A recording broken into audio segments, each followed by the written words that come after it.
सुप्रभातम विद्यार्थियों, online live class में आप सभी का स्वागत है। आज 7 अगस्त 2020, कक्षा 10वीं, विषय संस्कृतम, अध्ययन बिंदु कारक प्रकरण के बारे में अपन अध्ययन कर रहे थे। कल का अवकाश रहा, आज से फिर शुरुआत करते हैं। कारक प्रकरण में अपन ने कर्ता कारक पढ़ लिया था, कर्म कारक पढ़ रहे थे। कर्म कारक में अपन ने उपपद विभक्ति के जितने भी उदाहरण थे, जो अपने सिलेबस में भी है। उपपद विभक्ति दो प्रकार की होती है, कारक विभक्ति और उपपद विभक्ति, दोनों के बारे में मैंने अंतर आपको बता दिया था। तो उपपद विभक्ति के उदाहरण जो हैं उनको आप अच्छी तरह से याद करेंगे, क्योंकि उनमें से जो है उपपद विभक्ति में से उदाहरण आते हैं। रेखांकित पद में विभक्ति, और उस रेखांकित पद में विभक्ति का क्या कारण था, तो वो दोनों लिखे जाते हैं। जैसे मान लो अभिदय या उभयदय, इसके योग में जैसे राजमार्गम अभिदय वृक्षा संधि, इसमें राजमार्गम में रेखांकित पद है, इसमें कौन सी विभक्ति है? द्वितीया है। और कारण क्या है? तो रेखांकित पदे द्वितीया विभक्ति, एक तो विभक्ति में आ जाएगा एक, और कारण में आ जाएगा अभिदय योगी द्वितीया विभक्ति भवति। इस प्रकार से तो उपपद विभक्ति आपके लिए बहुत ज्यादा जरूरी है। इसके बाद में कुछ नियम और भी हैं जिनके अलावा भी आ सकते हैं वैसे।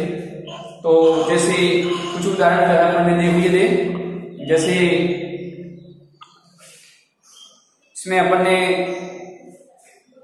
अधि सिंह स्था कर्म, अधि सिंह स्था और आस, अधि उपसर्ग पूर्वक सिंह स्था और आस धातु आती है, तो उनके आधार की क्रम संज्ञा हो जाती है। उसके बाद में पढ़ा था अपन ने उपान विधांगोश है। उपान विधांगोश है उप, अनु, अधि या आ। उप, अनु, अधि या आ, इनमें से कोई एक वस धातु से पहले उप अथवा अनु अथवा अधि अथवा आ, इनमें से कोई एक उपसर्ग आएगा, तो इसमें भी वस धातु के आधार की क्या हो जाएगी? कर्म संज्ञा हो जाएगी, और कर्मणि द्वितीया सूत्र से द्वितीया विभक्ति हो जाएगी। जैसे उदाहरण आया है, देखो इसमें तो उप लगा है, इसमें अनु लगा है, इसमें अधि लगा है और इसमें आ लगा है। ये उपसर्ग तो अलग है, लेकिन धातु क्या है? वस। धातु क्या है? वस धातु है। सब में वस धातु है, लेकिन उपसर्ग अलग है। तो उपसर्ग कोई सा भी आ सकता है, धातु वस आएगी। तो वस धातु का अर्थ होता है रहना। वस धातु का अर्थ है रहना। वस धातु से यदि ये उपसर्ग आएंगे तो इनके आधार में क्या हो जाएगी? कर्म संज्ञा हो जाएगी। यहाँ पे एक उदाहरण पढ़ दिया कि श्याम नगरम उपवसति। श्याम नगरम उपवसति, यहाँ पे श्याम उपवसति रहता है, पास में रहता है। उप का अर्थ होता है समीप, समीप में, पास में। तो नगर के, श्याम नगर के पास में रहता है, श्याम नगर के पास में रहता है। तो यहाँ पे नगरम शब्द में कौन सी विभक्ति हो गई? नगरम शब्द की कर्म संज्ञा हो गई। और ये क्योंकि वस धातु का आधार है नगर, वस धातु का आधार क्या है? नगर है, इसलिए नगर में कर्म संज्ञा हो गई और कर्मणि द्वितीया सूत्र से द्वितीया विभक्ति हो गई। और शब्द बन गया श्याम, उदाहरण क्या? श्याम नगरम उपवसति, श्याम नगर के समीप रहता है। ठीक है, यहाँ पे रेखांकित पद में कौन सी विभक्ति है? द्वितीया विभक्ति। कौन सी विभक्ति है? द्वितीया विभक्ति। और कारण है उप उपसर्ग पूर्वक वस धातु योगे। कारण है उप उपसर्ग पूर्वक वस धातु योगे द्वितीया विभक्ति भवति। ठीक है, आगे उदाहरण यह रहेगा श्याम नगरम अनुवसति। श्याम नगर के पीछे रहता है। श्याम नगरम अधिवसति, श्याम नगर में रहता है। श्याम नगरम आवसति, श्याम नगर में रहता है। ठीक है, इस प्रकार से उदाहरण आएंगे। अब आगे अगला नियम आएगा अभिनिविष्ट। अभी और नी, ये दोनों उपसर्ग आएंगे किसके साथ? विष धातु के साथ। विष धातु के साथ अभी और नी उपसर्ग आएगा तो इस विष धातु के आधार की कर्म संज्ञा हो जाएगी। लेकिन ये दोनों अभी और नी ये दोनों उपसर्ग एक साथ आने चाहिए। किसके साथ? विष धातु के साथ। तो देखो विष धातु का अर्थ है प्रवेश करना। विष धातु का अर्थ क्या है? प्रवेश करना। तो दिनेश है ग्रामम, दिनेश है ग्रामम, दिनेश है ग्रामम, दिनेश है ग्रामम अभिनिवेशते, दिनेश है ग्रामम अभिनिवेशते। देखो अभी और नी ये दोनों उपसर्ग आ गए साथ और विष धातु आ गई तो इसका अर्थ क्या होगा? दिनेश है ग्रामम अभिनिवेशते। दिनेश गांव में प्रवेश करता है। दिनेश गांव में प्रवेश करता है। रेखांकित में कौन सी व्यक्ति है? ग्राम में द्वितीय व्यक्ति है। कारण क्या हो गया? अभी नी उपसर्ग पूर्वक विष धातु योगे द्वितीय व्यक्ति भवति। ठीक है, ये हो जाएगा इसका कारण।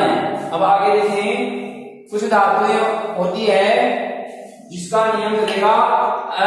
जो नियम है वो है द्विकर्मक जो धातुएं हैं उनके लिए है। देखो कुछ धातुएं तो ऐसी होती है जिनमें कर्म नहीं होता है, जिनमें कर्म नहीं होता है वह अकर्मक धातुएं होती है। लेकिन कुछ धातुएं ऐसी भी होती है जिनके योग में दो कर्म आते हैं। कितने योग कर्म आते हैं? दो कर्म आते हैं। ऐसी धातुएं जो होती है वो द्विकर्मक धातुएं कही जाती है। इसमें एक मुख्य कर्म होता है और एक गौण कर्म होता है। मुख्य कर्म के साथ साथ गौण कर्म में भी अपादान की अविवक्षा होने पर, मुख्य कर्म के साथ साथ गौण कर्म में भी अपादान की अविवक्षा होने पर, अपादान को न कहे जाने पर उसकी भी साथ में कर्म संज्ञा हो जाती है और उसकी भी द्वितीय व्यक्ति हो जाती है। तो मुख्य कर्म और गौण कर्म दोनों में द्वितीय व्यक्ति हो जाएगी। तो यहाँ पे दो कर्म आएंगे।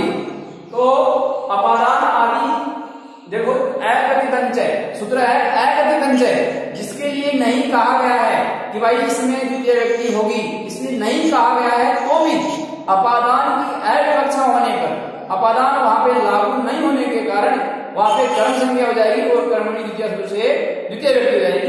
ये है अकथितंचय का। जब जहां नहीं कहा गया है वहां पे भी द्वितीय व्यक्ति हो जाएगी। तो जहां पे नहीं कहा गया है वहां पे भी द्वितीय व्यक्ति हो जाएगी, गौण कर्म रहेगा। और जहां होगी वहां पे तो मुख्य कर्म हो गई।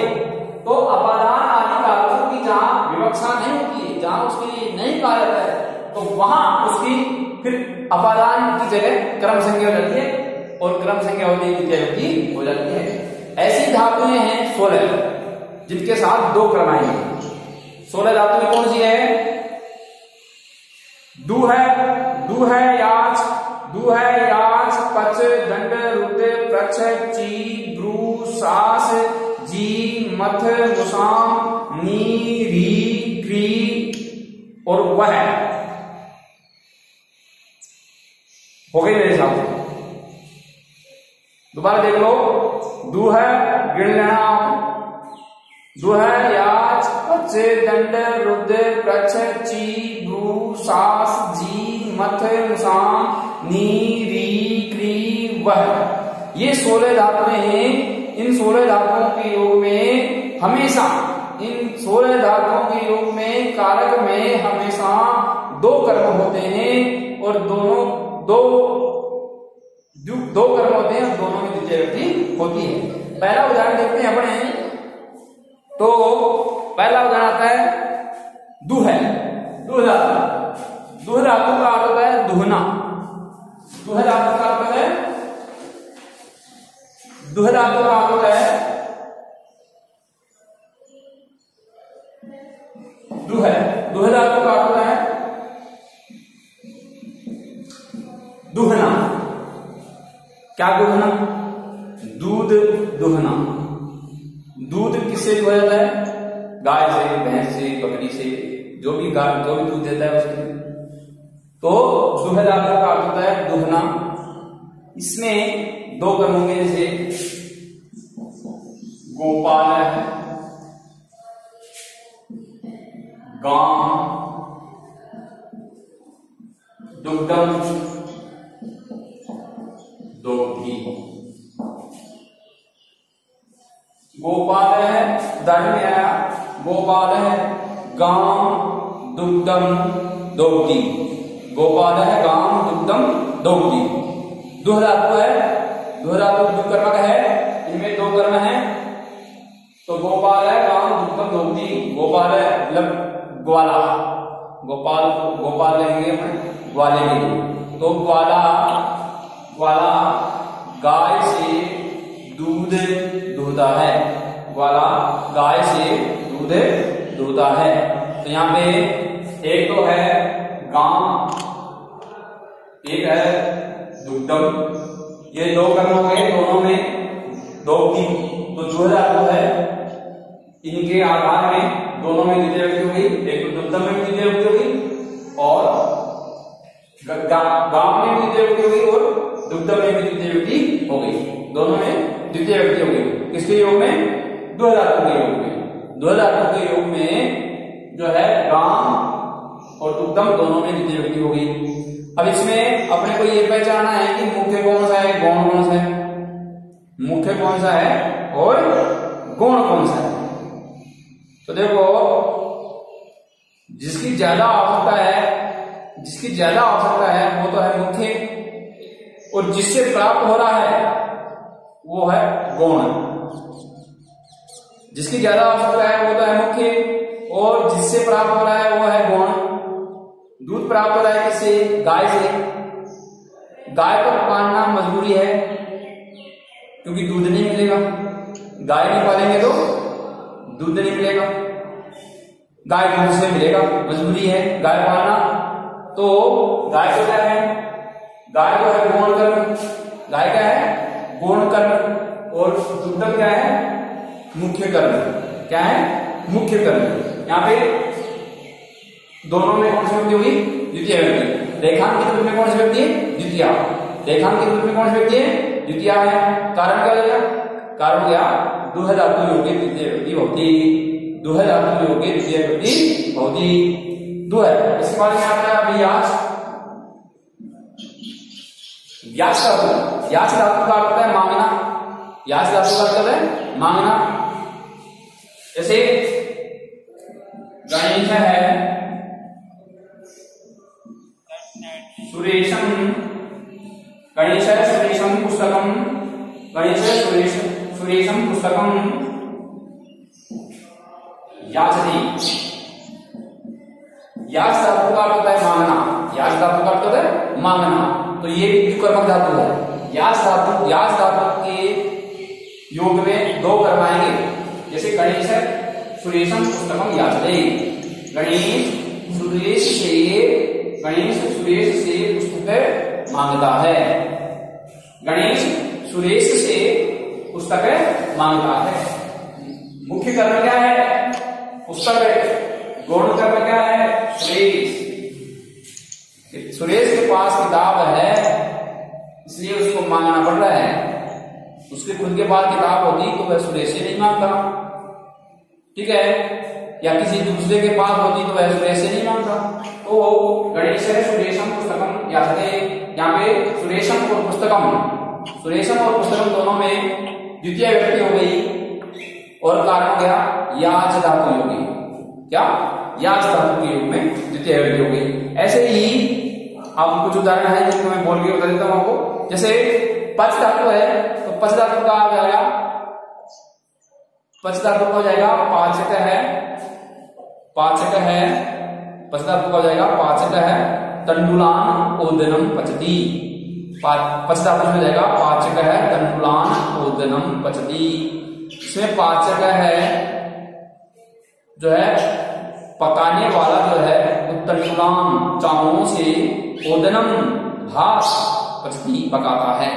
तो तंडुलान और ओदनम, तंडुलान और ओदनम दोनों में द्वितीय विभक्ति हो गई। तंडुलान और ओदनम में द्वितीय विभक्ति हो गई और कारण हो गया पच धातु हो गई। अब देखो जो है यहाँ से पच हो गई। अब है दंड। दंड, दंड धातु का अर्थ दंड देना, सजा देना, ठीक है, मारना। तो नृप है गर्गाम, नृपः गर्गान् शतं दण्डयति। नृपः गर्गान् शतं दण्डयति। राजा गर्गों को 100 रुपए का दंड देता है। राजा गर्गों को गर्ग जाति के जो लोग हैं उनको शतम दंडयति 100 रुपए का दंड देता है। गर्गों पर राजा जो है गर्गों पर 100 रुपए का दंड लगाता है। उन्होंने कुछ अपराध किया होगा इसलिए 100 रुपए का राजा ने क्या कर दिया, दंड लगा दिया। चालान, इसको चालान भी बोल सकते हो।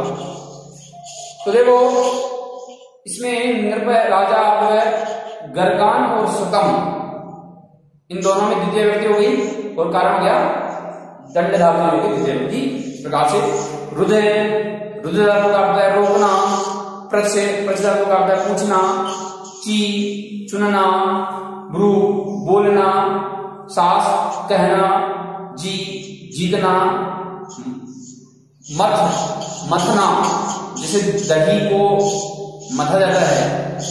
मुस धातु का अर्थ है चुराना, मुस धातु का अर्थ है चुराना, नी धातु का अर्थ है ले जाना और हरि धातु का अर्थ है हरण करना, हरण करना, अपहरण करना, हरण करना और कृष्ण धातु का अर्थ है खींचना।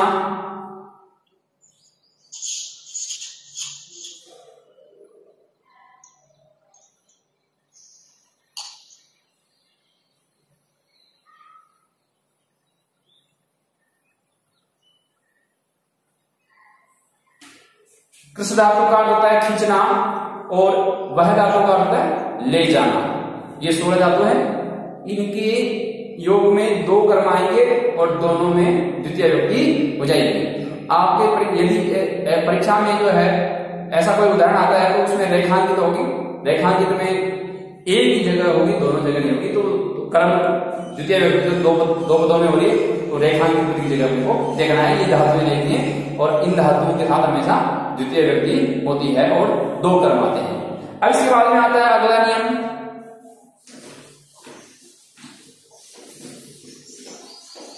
अगला नियम है काला ध्वनोर अत्यंत संयोगे। काला ध्वनोर अत्यंत संयोगे ये नियम है। क्या कहता है,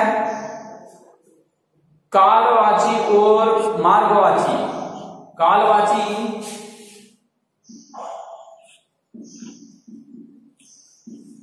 कालवाची का मतलब समय को बताने वाला, कालवाची मतलब समय को बताने वाला और मार्गवाची, कालवाची और मार्गवाची शब्दों के साथ, कालवाची और मार्गवाची शब्दों के साथ अत्यंत संयोग होने पर, संयोग का अर्थ है समीपता, कालवाची और मार्गवाची शब्दों के साथ अत्यंत संयोग होने पर, कालवाची और मार्गवाची शब्दों के साथ अत्यंत संयोग होने पर गम्यमान में, कालवाची और मार्गवाची शब्दों में अत्यंत संयोग होने पर, अत्यंत संयोग कहा रहेगा तो वहां पे गम्यमान, कालवाची और मार्गवाची शब्दों के साथ अत्यंत संयोग होने पर गम्यमान में द्वितीय विभक्ति होती है, गम्यमान में द्वितीय विभक्ति होती है। अब ये काला ध्वन और अत्यंत संयोगी, कालवाची और मार्गवाची शब्दों के साथ अत्यंत संयोग होने पर गम्यमान की द्वितीय विभक्ति होती है। अब गम्यमान में कौन गम्यमान है, कालवाची और मार्गवाची शब्दों से अत्यंत संयोग किस प्रकार से होता है ये देखने के लिए एक उदाहरण होगा। देखो मोहन मासम अदीति, ये संयोग जो है कालवाची और मार्गवाची शब्दों के साथ जो संयोग हो रहा है, संयोग जो हुआ है वो निरंतर रहना चाहिए। कैसे रहना चाहिए, वो संयोग निरंतर रहना चाहिए, बीच में अंतराल नहीं होना चाहिए, बीच में गैप नहीं होना चाहिए, ठीक है, वो क्रिया लगातार होनी चाहिए, वो संयोग होगा तो वहां गम्यमान में द्वितीय विभक्ति जाएगी। जैसे देखो यहां पे आया मोहन है मासम अदीते, मोहन है मासम अदीते, मोहन महीने भर तक पढ़ता है, मोहन महीने भर तक पढ़ता है। तो यहां पे गम्यमान है मासम। गम्यमान क्या है? मासम। कालवाची और मानवाची शब्द ये आ गया मास, गम्यमान। समय चल रहा है ना, मास में दिन चल रहे हैं, तो यहां पे गम्यमान में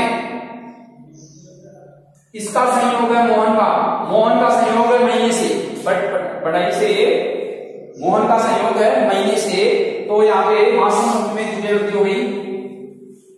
शब्द क्या हो गया? वो मोहन है, मासम दीजिए। रेखांकित रूप में कौन सी विभक्ति हो गई? मासम में द्वितीय विभक्ति हो गई। कारण क्या हो गया? कारण मास शब्द जो है वो कालवाची है या मार्गवाची है? कालवाची है। तो कालवाची शब्द मासम शब्द में द्वितीय विभक्ति, और कारण हो जाएगा कालवाची शब्द अत्यंत संयोगी। कालवाची शब्द अत्यंत संयोगी द्वितीय विभक्ति होती।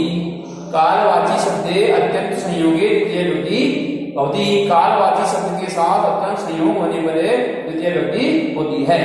अब इसके बाद में ये उदाहरण देखो, नदी,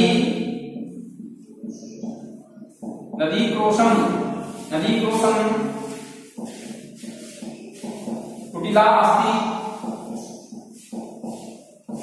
नदी क्रोशम, नदी क्रोशम कुटिला अस्ति।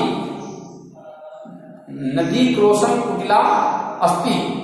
नदी क्रोशम, क्रोशम का अर्थ होता है कोस, एक कोस। पहले यही था दूरी मापने के लिए, किलोमीटर नहीं था, पहले ऐसे बोलते थे एक कोस, 2 कोस, 3 कोस, 4 कोस है। तो क्रोशम का अर्थ है कोस। जैसे एक कोस में लगभग 3 किलोमीटर होती है, एक कोस में 3 किलोमीटर होती है। तो नदी क्रोशम कुटिला, कुटिला का अर्थ होता है टेढ़ी मेढ़ी। कुटिला का अर्थ है टेढ़ी मेढ़ी। तो नदी कोस वर्धक, नदी जो है कोस वर्धक कैसी है? टेढ़ी मेढ़ी है। एक कोस तक वो नदी कैसी है? टेढ़ी मेढ़ी है। तो मार्ग का अत्यंत संयोग है। यहाँ पे मार्ग का क्या है? नदी से अत्यंत संयोग है, इसलिए क्रोशम कोस वर्धक है। वो संयोग टेढ़ा मेढ़ा जो है वो कितने वर्धक है? कोस वर्धक है, इसलिए क्रोशम शब्द में द्वितीय विभक्ति हो गई। क्रोशम शब्द में द्वितीय विभक्ति हो गई। कारण हो गया मार्गवाची शब्द। कारण क्या हो गया द्वितीय विभक्ति का? मार्गवाची शब्द अत्यंत संयोगी। मार्गवाची शब्द अत्यंत संयोगी द्वितीय विभक्ति होगी। ठीक है, तो एक हो गया काल का और एक हो गया मार्ग का। तो इनका अत्यंत संयोग होने पर द्वितीय विभक्ति होती है। अगला नियम है, ये हुआ आपका कर्म कारक। कर्म कारक पूर्ण हुआ है। विस्तृत रूप से आपको नोट्स मिल जाएंगे होमवर्क के लिए, इसकी चिंता नहीं करें, आप केवल समझेंगे। और जहां आपको आवश्यक लगता है लिखना, बहुत ज्यादा आवश्यक लग रहा है तो लिख भी सकते हैं, ऐसी कोई बात नहीं। आगे देखो जी, कर्म कारक हो गया। कर्म कारक में द्वितीय विभक्ति होती है। कर्म कारक में द्वितीय विभक्ति होती है।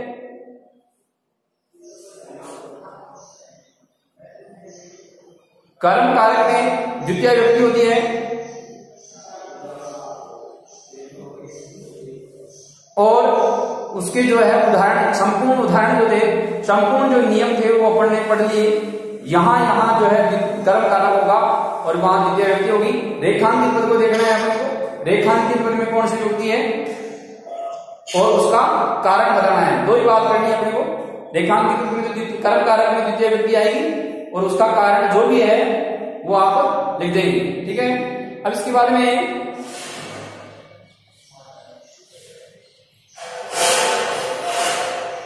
इसके बारे में आता है कर्ता, कर्ता, कर्म। इसके बारे में नंबर 3 पे कर्ण। कौन सा कारक है? कर्ण कारक।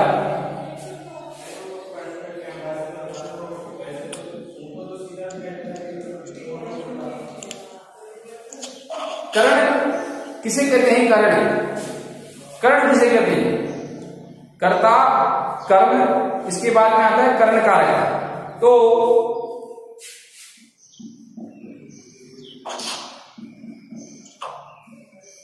साधक कर्म करणम, साधकतमम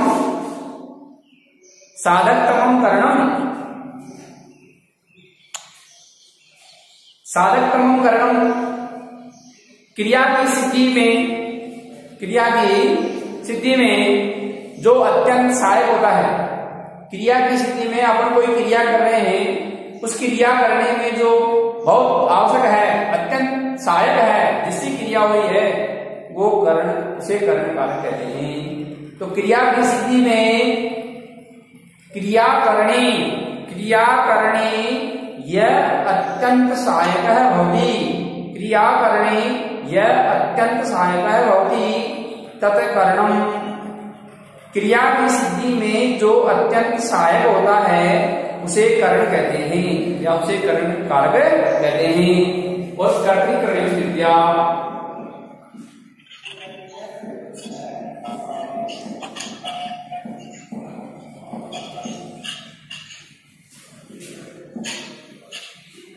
क्रिया की स्थिति में जो अत्यंत सहायक होता है उसे करण कारक कहते हैं। और कर्तृकरणीय विद्या कर्ता और करण में तृतीय व्यक्ति होती है। कर्ता और करण में तृतीय व्यक्ति होती है, ये इसका क्या मतलब है? कर्तृकरणीय तृतीया, देखो आप कहोगे कर्ता में तो प्रथमा व्यक्ति होती है, फिर आपने ये लिखा है कि कर्तृकरणीय तृतीया, तो कर्ता और करण में तृतीया, करण में तो तृतीय व्यक्ति होती है, समझ में आ रहा है, लेकिन कर्ता में तृतीय व्यक्ति कैसे होगी? तो देखो कर्ता जो होता है वो दो प्रकार का होता है, एक होता है उक्त और एक होता है अनुक्त। एक होता है उक्त, कर्ता दो प्रकार का होता है, एक होता है उक्त, एक तो उक्त कर्ता होता है और एक होता है अनुक्त। उक्त कर्ता में तो देखो प्रथमा व्यक्ति होती है। उक्त कर्ता में कर्ता दो प्रकार का होता है, कर्तृकरणीय तृतीया, कर्ता और करण में तृतीय व्यक्ति होती है। और ये कर्ता कौन सा होगा? देखो उक्त कर्ता में प्रथमा व्यक्ति होती है और अनुक्त कर्ता जो होता है तो वहां में तृतीय व्यक्ति होती है। जब कर्ता उक्त होता है तो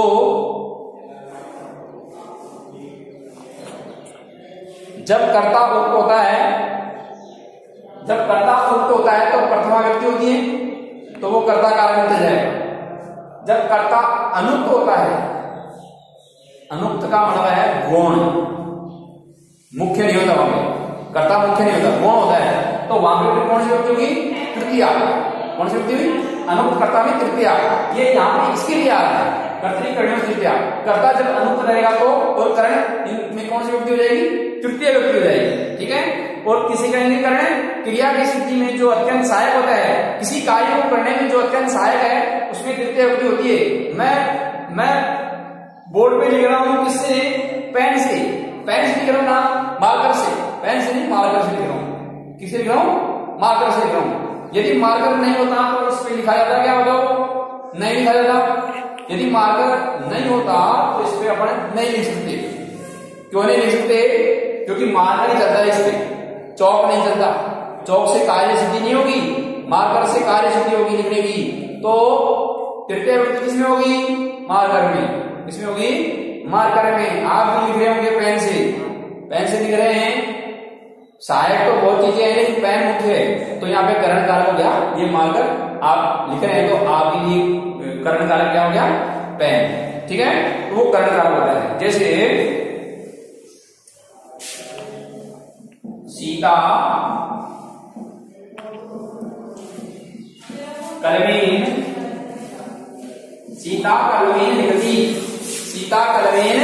लिखती, सीता कलम से लिखती है।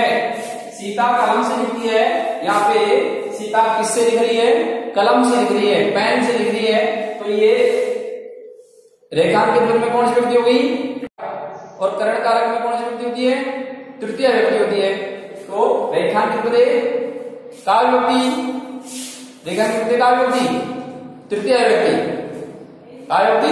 तृतीय व्यक्ति, कारण करण कारक के तृतीय व्यक्ति होती, ये कारण है। करण कारक में तृतीय व्यक्ति होती है। ये शुरुआत से। अब इसके बाद में जैसे और है, सह दुग्धेन रोटिकाम खादती, वह दूध से रोटी खाता है। तो सह दुग्धेन रोटिकाम खादती, दूध से, रोटी किससे खा रहा है? दूध से। कोई चाय से भी खा लेता है। दूध से रोटी खा रहा है तो दूध क्या हो गया? करण कारक हो गया, तृतीय विभक्ति हो गई। सा जलेन मुखम प्रक्षालयति, वह जल से मुंह धोती है। तो वह मुंह जो है वो किससे धो रही है? जल से। तो जलेन की तृतीय विभक्ति हो गई, करण कारक हो गया। ठीक है। के बाद में सुरेश है पादाभ्याम चलती, सुरेश पैरों से चलता है। तो पादाभ्याम में तृतीय विभक्ति हो गई। इस प्रकार है ये तो है यहाँ पे करण कारक। अब देखो, अब कर्ता में तृतीय विभक्ति कैसे होगी? कर्ता में तृतीय विभक्ति कैसे होगी? देखो, मया श्लोक है पठ्यते, मया श्लोक है पठ्यते। ये जो है यहाँ पे ये कर्ता, मया कर्ता है, श्लोक है कर्म है, और पठ्यते क्रिया है। ये कर्ता में तृतीय विभक्ति होगी। देखना यहाँ पे कर्ता में कौन सी विभक्ति होगी? तृतीय विभक्ति। क्यों? यहाँ पे कर्ता अनुक्त है। यहाँ पे कर्ता क्या है? अनुक्त है। कर्मवाच्य में कर्ता अनुक्त होता है। ये कर्मवाच्य का उदाहरण है। कर्मवाच्य में कर्ता अनुक्त होता है, फिर उक्त क्या होता है? वहां पे उक्त होता है कर्म। कर्मवाच्य में कर्म उक्त होता है और कर्ता अनुक्त होता है। कर्ता अनुक्त हो गया, इसलिए कौन सी विभक्ति हो गई? तृतीय विभक्ति हो गई। इसलिए कहा कर्तृ तृतीया। जब कर्ता अनुक्त हो तो तृतीय विभक्ति हो जाती है कर्ता में भी। तो यहाँ पे मया में तृतीय विभक्ति हो गई। ठीक है। अब देखो अगला नियम चलता है इसके बाद में, सहयुक्ते अप्रधानी, सहयुक्ते अप्रधानी, सहयुक्ते अप्रधानी। इसका मतलब है सह साकम साधम ओसमम। चार शब्द हैं। सह साकम